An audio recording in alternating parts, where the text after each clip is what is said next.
Oke, selamat siang semuanya. Kita kembali lagi di mata kuliah metodologi, apa ya, pengembangan bahasa metodologi pengembangan bahasa. Kita sudah berjumpa di pertemuan kedua ya hari ini. Mudah-mudahan kita semua dalam keadaan sehat ya. Ya, oke, saya langsung aja ya, absen seperti biasa di WA Group. Saya langsung aja ke materi. Oke. Hmm. Bentar, saya buka dulu materinya apakah ada atau tidak. Oke, belum saya buka ya. Sebentar, saya buka dulu. Ya, karena apa ya, sesuai dengan yang kemarin ya, ibu-ibu sekalian, bahwa bahasa itu tidak terpaku pada kita hanya bercakap-cakap saja gitu kan. Tapi bahasa juga harus paham makna yang diucapkan oleh yang berbicara itu apa. Apakah kita menerima pesan itu atau tidak, ya, seperti itu. Oke, nah ini bisa dibuka oleh rekan-rekan sekalian ya, bisa dibaca. Ini ada beberapa faktor, ada 5 faktor yang bisa mempengaruhi pemilihan bahasa untuk anak usia dini ya. Karena kita berkecimpungnya di anak usia dini gitu kan, berarti otomatis kita akan membahasnya mengenai pendidikan anak usia dini. Nah ini ada faktor-faktor yang pertama itu adalah lingkungan. Ya, lingkungan yang seperti apa sih yang cocok untuk bisa menstimulus perkembangan bahasa anak? Yang jelas bahwa lingkungan itu harus baik, harus kondusif, harus kaya ibaratnya ya. Kaya dalam artian kayak adab, kayak etika gitu kan, kayak moral gitu kan. Karena kalau misalnya anak sudah berada pada satu lingkungan yang lingkungannya itu sudah apa ya, memakai atau berbicara dengan bahasa-bahasa yang kasar, yang tidak baik, yang kotor gitu kan. Anak gitu kan lama-lama akan mengingat memori yang diucapkan oleh orang-orang dewasa tersebut. Kalau anak sudah masuk ke memorinya, sudah diingat gitu kan, lambat laun anak akan berbicara sesuai dengan apa yang dia dengar dan dia diperoleh di memorinya. Ya, satu bahasa, dua bahasa, lama-lama akan banyak. Gitu. Jadi lingkungan yang seperti apa? Yang kondusif, yang baik gitu kan, yang kayak adab, kayak norma, kayak etika. Nah, jadi makanya kita sebagai orang dewasa harus bisa menempatkan lingkungan bermain anak gitu. Kalau sekiranya lingkungan bermain anak itu kurang baik gitu kurang baik gitu ya. Kita harus menjadi kontrol dan filter ya, menjaga dan menyaring gitu. Ya, karena anak itu belum bisa menjaga dan menyaring semua pengaruh yang ada dari luar, termasuk bahasa. Nah, jadi makanya kalau misalnya ada gelagat anak yang kurang baik mengenai bahasanya, mengenai perilakunya, kita harus tanya, ada tadi main di mana? Siapa yang berbicara itu? Gitu. Nah, gitu ya. Jadi kita harus pintar-pintar menciptakan lingkungan yang baik, lingkungan yang berdorma, lingkungan yang edukatif untuk anak. Karena apa? Anak-anak kalau sudah masuk ke memorinya gitu kan, akan sulit untuk bisa dilepas. Gitu. Nah, itu. Terus selanjutnya, harus ada orang-orang di sekitar anak yang menunjukkan sikap dan minat yang tulus pada anak gitu kan. Sehingga emosinya itu masih kuat karena itu orang dewasa perlu merespon dengan tulus ya. Nah, jadi kalau misalnya anak-anak punya sikap dan minat yang apa ya, ibu aku mau bercerita gitu, kitanya nggak respon bu, gitu kan, kitanya malah acuh gitu kan, anak nggak bakalan lagi tuh minta bantuan kita gitu. Jadi makanya kalau misalnya anak ingin bercerita, anak ingin mengeluarkan keluh kesahnya gitu ya, atau misalnya anak ingin ngobrol, anak dengarkan gitu kan maunya anak apa, dia punya masalah apa, kita sharing cari apa ya penyelesaiannya gitu kan. Karena biasanya kalau misalnya anak-anak sudah meminta apa ya cerita kepada kita gitu kan. Nah, itu berarti dia sudah percaya pada kita gitu kan. Dia sudah memendam kepercayaan kepada kita. Nah, makanya kalau misalnya anak sudah percaya, yuk gitu kan, jalin hubungan-hubungan yang baik. Jangan sampai anak karena anak ingin berbicara, kitanya tidak mendengarkan gitu kan. Anak akan emosi gitu. Anak akan mengeluapkan emosinya itu. Nah, jadi usahakan lingkungan keluarga itu kita pupuk menjadi orang-orang yang pendengar gitu kan.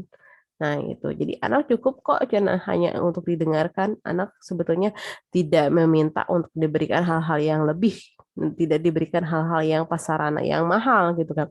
Ketika kita mendengarkan anak curhat, anak bicara, anak cerita gitu kan. Nah, itu sudah senang gitu. Nah, apresiasi kitanya apa? Oh iya, Teteh bagus ya ceritanya misalnya. Teteh pintar, udah mau cerita gitu kan. Nah, itu. Terus selanjutnya adalah bahwa anak itu memiliki kemampuan untuk menyampaikan pesan, ya mau verbal mau non verbal gitu kan. Nah, ternyata dalam komunikasi non verbal gitu kan, anak harus dipastikan pesan yang ingin disampaikan itu apa gitu kan. Jangan sampai anak memberikan pesan A ternyata kepada si pendengarnya itu tidak sampai gitu kan. Sehingga beda beda pandangan. Nah, gitu. Jadi makanya eh, ketika anak sudah berbicara, ketika anak sudah bercerita gitu kan ya. Kita tanya kembali kepada anak, "Teteh," gitu kan. "Oh iya, jadi Teteh teh tadi tadi sekolah gitu kan menulis apa?" Gitu kan. "Ceritanya bagaimana tadi Bu Guru? Dikasih bintang tidak?" Gitu. Kita tanya balik anak gitu kan. Nah, kita sinkronkan dengan apa yang dia ceritakan gitu. Jangan sampai anak cerita panjang lebar, kita tidak respon, kita tidak tanya, kasihan kan anak gitu. Nah, anak itu yang tadi saya sampaikan, anak itu bukan hanya untuk diapresiasi gitu ya. Ya, bukan hanya untuk diapresiasi, tapi untuk didengarkan saja anak itu sudah luar biasa bahagianya. Nah, terus selanjutnya yang keempat itu bahwa anak itu ketika berbicara harus sinkron dengan ekspresi yang ia sampaikan gitu. Dalam artian dia berbicaranya senang gitu, tapi ekspresi yang dia sampaikan itu sedih. Lah, bagaimana itu? Kan nggak sinkron ya, nggak sinkron sama sekali. Jadi makanya kalau dia menyampaikan sesuatu yang happy, bahagia, bunga, sumringah gitu kan, kita amati dulu ekspresi yang dia sampaikan itu apa. Nah, jangan sampai dia berbicara bahagia, senang gitu kan. Ternyata kok dia murung gitu kan. Ternyata kok dia sedih. Berarti ada sesuatu yang dia tutupi gitu ya. Gitu. Nah, makanya kita pandai-pandailah menjaga kelekatan itu kepada anak. Jangan sampai dia ingin berbicara tapi dia menutupi keadaan yang sebenarnya. Nah, gitu ya. Nah, jadi kalau misalnya dia senang, otomatis ekspresi yang dia sampaikan pun akan harus senang. Jangan sampai dia berbicara bahagia, senang, tapi ekspresinya sebaliknya. Oke, terus selanjutnya, bahwa orang yang kelima, bahwa orang tua atau pendidik itu harus melibatkan anak dalam komunikasi. Ya iya, gitu kan. Kalau misalnya di keluarga kan suka ada apa ya, ngobrol bareng gitu kan, sambil makan, sambil apa, sambil nonton TV ya. Yuk libatkan anak gitu kan, kita tanya. Atau misalnya kita suruh anak untuk berbicara. Gak apa-apa menjadi anak yang cerewet gitu. Tidak apa-apa gitu kan. Justru kita bahagia. Kalau misalnya anak yang cerewet, otomatis kan yang pertama, bahwa perbendaharaan kata anak menjadi banyak, menjadi meningkat gitu kan. Yang kedua, bahwa anak itu lebih percaya diri gitu. Lebih percaya diri untuk berbicara gitu kan di hadapan orang-orang. Terus yang tiga selanjutnya bahwa anak pun akan menjadi lebih berani gitu ya. Terus yang keempat juga bahwa anak bisa bekerja ya antara kemampuan kognitifnya dengan kemampuan bahasa karena untuk anak-anak tidak gampang untuk bisa mensinkronkan kemampuan kognitif dengan kemampuan bahasa. Apa yang dia pikirkan harus sinkron dengan apa yang dia ucapkan gitu. Nah, itu ya ibu-ibu sekalian, bahwa ini ada 5 faktor yang mempengaruhi pemerolehan bahasa. Yang pertama adalah lingkungan. Ya, lingkungan. Terus yang kedua adalah harus ada orang-orang di sekitar anak ya yang menunjukkan sikap dan minat yang tulus pada anak. Anak berbicara, yuk dengarkan, jangan dibantah gitu kan. Anak ingin berbicara, bercerita, curhat gitu, yuk dengarkan gitu. Terus selanjutnya adalah anak itu memiliki kemampuan pesan verbal dan kemampuan non verbal gitu kan. Jadi mau verbal, non verbal, atau isyarat gitu kan, ada sesuatu pesan yang ingin disampaikan anak gitu kan. Namun permasalahannya biasanya anak itu berbicara belum jelas penyampaiannya. Maka orang dewasa harus bisa jeli gitu. Harus bisa jeli apa sih yang ia sampaikan gitu. Jangan sampai anak menyampaikan pesan A gitu kan, yang ditangkap oleh orang dewasa itu adalah B gitu.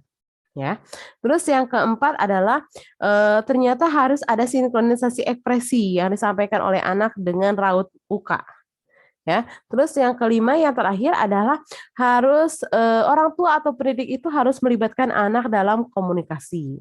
Ya, kalau di sekolah mungkin ada lingkaran ya. Ketika lingkaran, yuk kita adanya percakapan, tanya jawab, gitu kan. Mangga dikemas sedemikian rupa lah.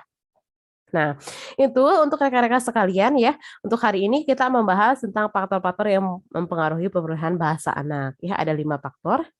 Oke, nanti kita ketemu lagi di pertemuan yang akan datang ya. Kalau misalnya ada sesuatu yang ingin disampaikan atau misalnya ada pernyataan atau ya yang belum paham, mangga kita buka lagi di WA grup ya. Ini buka WA grup saya memfasilitasi. Ya, untuk hari ini terima kasih semuanya. Mudah-mudahan kita bisa kembali lagi di pertemuan yang akan datang. Selamat siang. Assalamualaikum warahmatullahi wabarakatuh.